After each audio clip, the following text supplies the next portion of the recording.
I'm Grace and this is Marty. One of these days I'll let you say I'm Marty and this is Grace, but I apparently always do the introduction. One of my very favorite books on display here is The Never-Ending Story. You know, it's funny, I'm actually a bigger fan of the movie than I am of the book. Oh, that's backwards. I don't know if I'm supposed to say that, but because I'm a writer, so I feel like I should like the book better.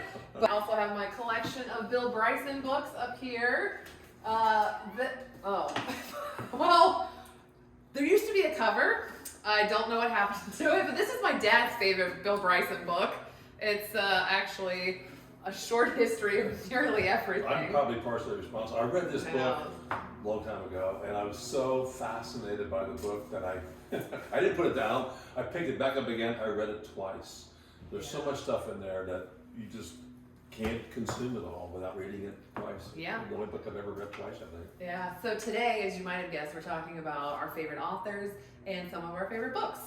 And I mean, Bill Bryson is one of my favorite authors. I think that's would apply to Marty too. Our book, when we describe our books to people, we say it's got the humor of Bill Bryson. It's similar to A Walk in the Woods. Just a little funnier. It's yeah. It's just it's funny. I mean, we have talked about the book to some degree about how all these bad things happen, but I make no mistake, the book is it's a humorous book. I mean, some bad things happen, but it's told in a humorous way. So Into Thin Air is another one. I've done some mountain climbing, for sure. Enough mountain climbing to relate to those stories, and that's just. And I think one thing about our book, most of what we're talking about in the 10 for 7 is probably stuff a whole lot of people have done. A lot of people go camping. A lot of people have been out on the kind of trips we were on and would say, oh yeah, I've been there.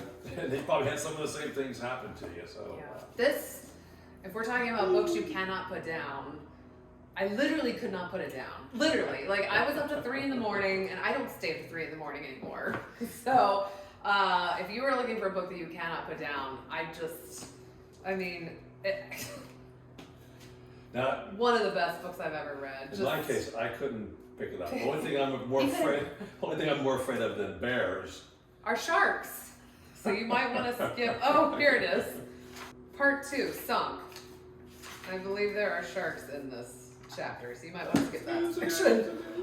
We're hoping that 10 for 7 will make it on your top favorite list. Unbelievable camping story that you won't be able to put down. So we'll see you next week for